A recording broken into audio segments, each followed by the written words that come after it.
It's that spooky time of the year again, and what better way to celebrate Halloween than by talking about one of my very favorite horror films. So what can be said about John Carpenter's The Thing that hasn't been said already? Though it did poorly in the box office due to fierce competition from both Ridley Scott's Blade Runner and Steven Spielberg's E.T., The Thing has actually aged quite well and is now considered to be Carpenter's best work and a masterful work of horror and science fiction, both by its themes and its outstanding practical special effects that were made by Ralph Bottin. But let's do something slightly different and not talk about this horror classic. Though only recently we have come to relate closer and closer with the themes of isolation and paranoia that the film talks about, something we have become accustomed to this year, it seems that The Thing has not only inspired our daily lives, but also has infected the world of video games. Unless you live under a rock, you might have heard of about a little game called Among Us that could be easily the most popular game of this year, at least in terms of multiplayer.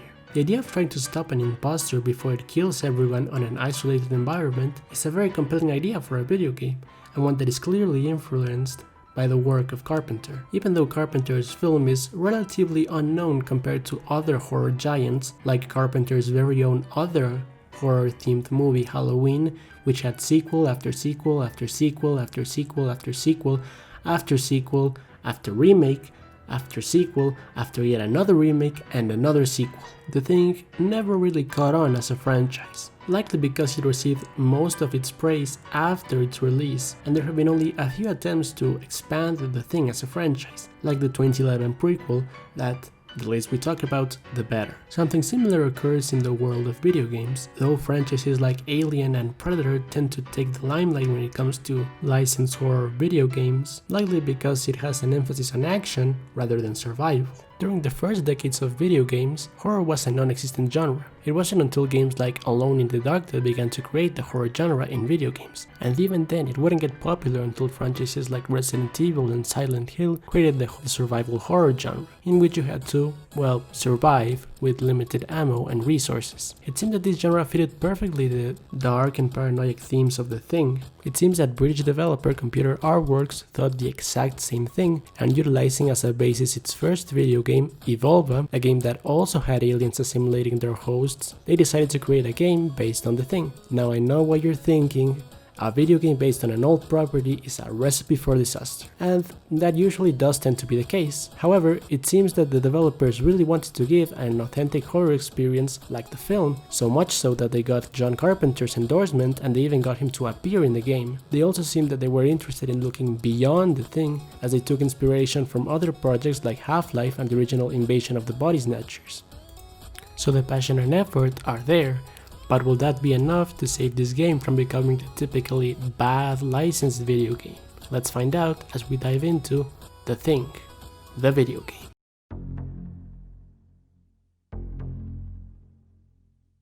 So the game is technically a sequel to the 1982 original. Now a lot of people might be wondering if this is a canon sequel or not, and I guess that's up to you. It has never been stated as non-canon, and the fact that John Carpenter endorses the game are good signs, but it's not confirmed or denied. So you decide. Anyways, the game is set shortly after the events of the original, and centers around Captain Blake and his team who are sent to find out what happened to Outpost 31 and the Norwegian outpost from the film. If this sounds familiar to you, then that's because it's essentially the same plot as the first Resident Evil game, as both center around a special team that is sent to investigate a strange place. So you go with your team to Antarctica, and here's where the game impresses you right out of the gate, with its presentation and how it's dripping with atmosphere. The game recreates quite nicely the isolated environment of Antarctica. It looks like what you'd expect from a The Thing video game. Both Outpost 31 and the Norwegian outpost are recreated quite faithfully, considering most places were, completely destroyed at the end of the film. The game also doesn't shy away from referencing the original film. You find the remains of the recreational room from Outpost 31, the bottle of whiskey that McCready and Childs share at the end of the film, the giant ice block that The Thing was taken out from, Norwegian suicide victim, The Thing's UFO as well as Blair's UFO, and even the recordings that McCready made during the film. Pretty cool. Granted, it's a lot of fan service, but it's fan service done right. As you explore the remains of the outpost, you come across the body of Childs, who died of exposure, but he didn't transform into the thing, so that means that, at least in the canon of this game, Childs was not the thing, so I guess that shows that the theory that MacReady filled the bottle with gasoline is false. As you make your way through the outpost, you find that the dialogue sounds a bit generic.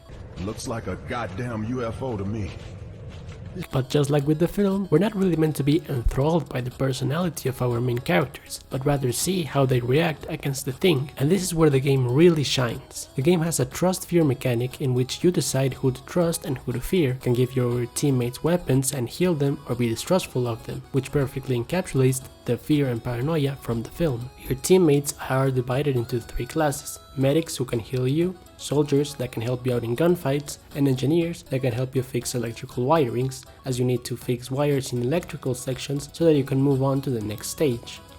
Fixing wires in electrical. That sounds very familiar, but I can't put my finger on why. However, your team is not made of steel, and if they see too much action too fast or lose too much health, they will lose their shit and kill themselves. That is why you need to make sure that your team is okay. You can even do blood tests to your teams to see whether or not they are the thing. You know, like in the movie. However, this is also where the game shows its biggest flaw and missed opportunity. And it's that it doesn't really matter who you trust or don't trust, as eventually they all become the thing, which makes blood tests essentially pointless, except for the first time you use them. Apparently, the developers had originally planned for a more open world approach, in which the NPCs could turn into the things at any point in the game, and that you were even supposed to survive alongside many NPCs. But because the game was very scripted, some characters needed to turn to the things so that the story could progress. They also implemented a dynamic infection system, but couldn't be implemented due to the technical limitations at the time, which is a shame. However, though you can control if they turn into things, you can control the when. If an NPC takes too much damage from a thing, they can become the thing before they are scripted to do so. So at least there's some degree of variety and surprise. Though I refer to this game as a survival horror, it's more of an action game with survival horror elements, and you have to shoot your way out of almost every situation. But you still need to manage health and ammo. I think I rarely say this, but I feel like this game could have benefited from a much slower pace, as when you have the ability to kill the thing over and over again, it kind of loses what made it scary in the first place. I mean, after all, this is the thing, not Predator.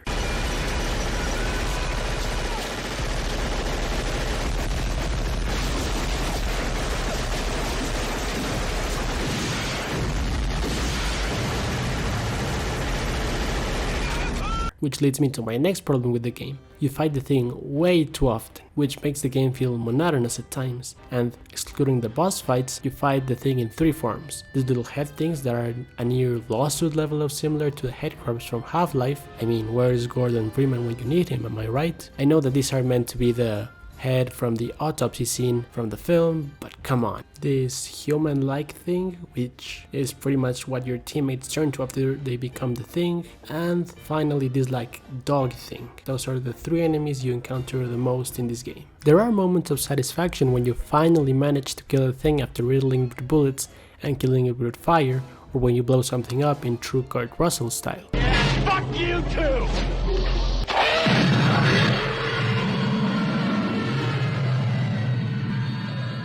But there are also moments that drag on, like this one.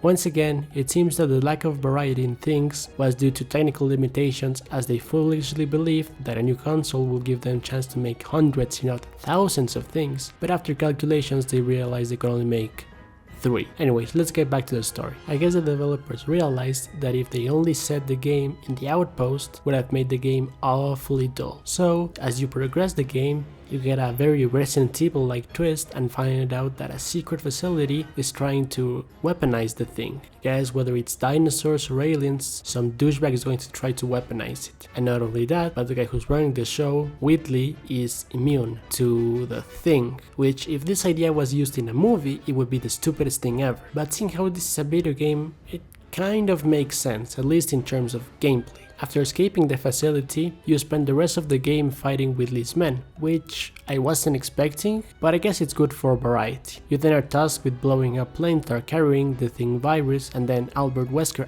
Whitley, becomes the mega ultra thing, which you take down with the help of a helicopter pilot. And who should that helicopter pilot be? Excellent timing there, pilot. Early retirement from Gen Inc. No, not exactly. On my way back from an extended Arctic vacation. So what's your name, smartass? McCready. R.J. McCready. U.S. Outpost North 31. Clever, I guess. And as if you couldn't tell that this game was made in the 2000s, you went with the most generic 2000 song imaginable. I can't put it to the copyright, but it's the most generic 2000s rock song you can possibly imagine. So what do I think of the Thing video game? Well, despite all of its flaws, I still had fun playing the game. The story didn't exactly win me over, and as a sequel to Carpenter's horror classic, it's not even in the same galaxy, but comparing it to other licensed horror games, this is actually not that bad. And it seems people agreed, as the game was a success, selling over 1 million units, and even it won an award. The game was so successful that they were planning a sequel called The Thing 2, but seeing how the first game was already a sequel to The Thing, shouldn't it be The Thing 2? It seems that they wanted to implement all the things they couldn't implement in this game, more things that look disgusting and awesome, as they should be, and most importantly, they were working on a dynamic infection system that would attack any NPC at any time. The game would have centered around McCready and Blake trying to stop the thing in a refinery town, though they only developed a few concepts before the developer went into receivership, cancelling the game. It's unfortunate that we never got another The Thing video game. If the game had today's technology, it could have been an unforgettable experience. Recently, licensed horror games have begun to make a bit of a comeback, like Alien Isolation, Predator Hunting Grounds, that Friday the 13th video game, and other examples like Dead by Daylight and its crossovers. So a The Thing game doesn't really sound that far-fetched, though it's mostly wishful thinking. It would need to have the atmosphere of Dead Space, the branching paths of Until Dawn, and the production design of a game like Alien Isolation, so that we could say, Baby, you got a stew going. but maybe the thing is meant to be frozen in ice until a developer finds it and uses it as inspiration to infect the entire world. For now, we will just have to wait.